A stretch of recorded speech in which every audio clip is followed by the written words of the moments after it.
Surat police commissioner કચેરીએ આવેદનપત્ર આપવા પહોંચેલા ઈસમે માથાભાર ઈસમ સાથે મળી પીએસઆઈ માનસિક ત્રાસ આપતા હોવાના આક્ષેપો કરતા આવેદનપત્ર આપ્યું છે, જેને કારણે ચકચાર મચી જવા પામ્યો છે। સુરત પોલીસ કમિશનર કચેરીએ પહોંચેલા ઉધના ઉદ્યોગનગર ખાતે રહેતા રમણ વિશ્વકર્માએ જણાવ્યું હતું કે તેઓની માલિકીની મિલમાં આવેલા ગેટની સામે લાગવગ અને ગેરકાયદે રીતે ધમકાવી ગેટ બનાવી માથાભારે અજય નામના ઈસમે ઉધના ઉદ્યોગનગર ચોકડી રોગ નંબર 10 પર ફરજ બજાવતા પીએસઆઈ ઝાલા સાથે મળી ધમકાવી હેરાન કરે છે, જેથી તેઓને ન્યાય અપાવવા માંગ કરી હતી। રમણ વિશ્વકર્મા ક્યાં રહેવાનું?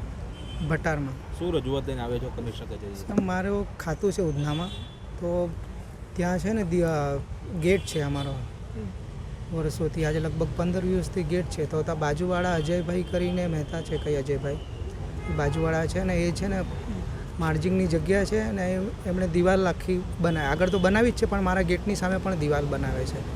તો એ વખત રજા બંધ હતું, આખા સુરતમાં દિવાળીનો તહેવાર હતો ત્યારે એ લોકો બનાવતા હતા। તો અમને ખબર પડી તો અમે ગયા, તો તાજું તો અમે પાડી દીધી ત્યાં।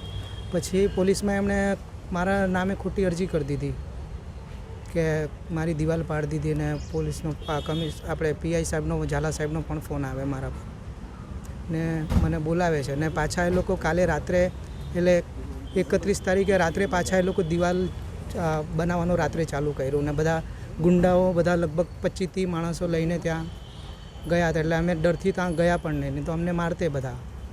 પોલીસ કમિશનરમાં હવે પોલીસ કમિશનરમાં એમ આવ્યા છે કે પેલી દિવાલ અમારા ગેટની સામે છે એ બંધ કરે તો અમારું રોજી રોટી ચાલે, નહીં તો અમારી રોજી રોટી બંધ થઈ જશે। સાહેબને એટલી જ વિનંતી છે કે પેલી દિવાલ છે એ લોકો જે ચણી છે હમણાં હાલમાં એ પાડી દે। એ દિવાલ કાયદેસર કે ગેરકાયદેસર? ગેરકાયદેસર છે। તમે આ અંગે ફરિયાદ નોંધાવી છે તમે? ના, નથી નોંધાવી છે। આગળ એ લોકો પોલીસ સ્ટેશનના પીએસઆઈ પર આપણે શું જવાબ? પીએસઆઈ સાહેબે કંઈ મને, મેં 100 નંબર પર પણ ઘણા ફોન કર્યા પણ એ લોકોએ કંઈ મને જવાબ આપ્યો નહીં, આવીને નીકળી ગયા। હું ત્યાં હાજર નહીં રહ્યો, કદાચ હું જતે તો કદાચ એ બધા એ લોકો હતા આપણે ગુંડા તત્વો, એ લોકો મારતે એટલે અમે ગયા નથી ત્યાં। તો અસામરિક તત્વો સાથે મળી પીએસઆઈ ધમકી આપી રહ્યા હોવાના આક્ષેપ થતા આ મામલે પોલીસ કમિશનર તપાસ કરશે ખરા તેવા સવાલ ઊભા થયા છે। અઝર કુરશી સાથે પ્રકાશવાળા।